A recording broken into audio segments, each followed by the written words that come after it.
Well, thanks for keeping it here on Weather Nation. We're continuing our coverage tracking this significant snowstorm. Yeah, winter storm heading through much of the Midwest. We're looking at possible blizzard conditions. So I wanted to bring in one of our field correspondents, Ben McMillan. No blizzard where you are right now in Rochester, Minnesota. In fact, it's going to be kind of a crazy switch because it was warm enough to play golf here recently, right? Yeah, Chris and Kylie, Corey and Kylie, excuse me, good afternoon. Look at downtown Rochester, just absolutely beautiful here. The river is not icy. It's a nice day, but boy, are those conditions going to change. We have seen some major changes in the weather here in the last 24 hours. 57 degrees for the high yesterday, guys, and now it's only 38. That's a temperature difference of 19 degrees just from one day, and some crazy weather out here for the folks in Rochester. What a huge temperature drop. Plus, you're continuing to watch out for some of that snow. It's going to start ramping up here shortly. It looks like you have just mostly cloudy skies and so far no precipitation. Yeah, guys, the snow has not started falling yet, and this snowstorm has been a major challenge for forecasters here locally. We wanted to bring an AB6 meteorologist, chief meteorologist, Chris Kubalt. Actually went to Iowa State with me back in the 2003 to 2005 timeframe. Chris, tell me about what it's been like to prepare for this storm and the challenges you've had. Oh, my goodness. The model data we've been looking at has been just all over the place up until recently. And we're starting to hone in that really southeast Minnesota, maybe north central Iowa, going to be under the gun for the heaviest snow totals when it comes down to it. But right now, everything is fine, but a drastic change already has taken place since yesterday. And not only with the significant snowfall, we're also expecting some pretty high winds with this. How is that going to change this storm from maybe a normal winter storm that you would expect to see here in Rochester? Right. Well, the terrain here in southern Minnesota is so flat, outside of maybe the city of Rochester, where we are kind of in a protected area down into a bluff region. But out on the ridge, it's so flat, so wide open. The wind oftentimes is what creates the most problems for us here. Not necessarily the amount of snow, but the amount of snow we're talking about this time is extreme. So you put the two together, that's where the problems really come to fruition.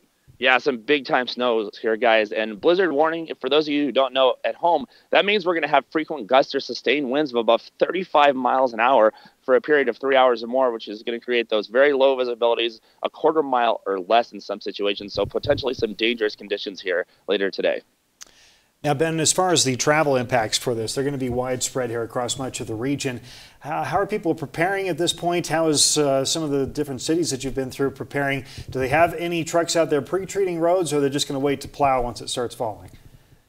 Yeah, Corey, 5 Midwestern states under winter storm products advisories. Lots of people trying to get the word out on this one. And the Minnesota Department of Transportation is doing what they can to try to pre-treat road surfaces. We saw them dropping a lot of that de-icer fluid on our way down here from Minneapolis. So their trucks are out. Also spoke with the Minnesota State Patrol earlier. They're gearing up, going to have plenty of staff out here, as well as the other surrounding states. All their law enforcement agencies will be ready. And let's just hope that nobody gets hurt and stays safe. Yeah, and with the huge change in weather, I mean, you talked about it a little bit earlier. We had 60-degree temperatures a day ago. Today, it's a much different story. Are people weather aware? Have you got the chance to talk to anyone to see how they're preparing for this snowstorm? The biggest thing we've been talking with folks about is just not to be complacent. Obviously, you know, spring's coming and it's been so warm. If you didn't know better, you'd say that spring was here, but that's not the case. We're going to see some dangerous winter conditions here later today. We want to remind everyone to make sure they have those winter safety kits, those extra garments, and other things that you need to keep yourself safe and keep yourself warm. Okay. Weather Nation field correspondent Ben McMillan, we appreciate the report there from Rochester, Minnesota. Just one of many spots that's going to be hit very hard by this next winter storm that's coming through. And what Ben mentioned is very important to remember because it's been so mild recently that a lot of these areas that are now under these winter alerts, you're probably thinking, it's not going to turn into a big-time winter storm this quickly after we've been in the 50s and 60s and even some cases 70s.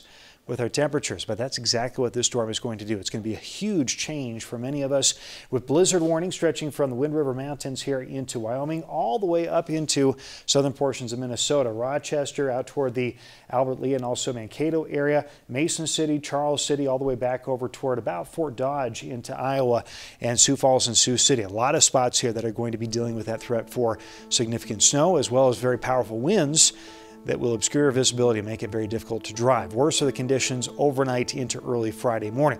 Now, as far as our severe threat, there is even that just because of how warm it's been recently.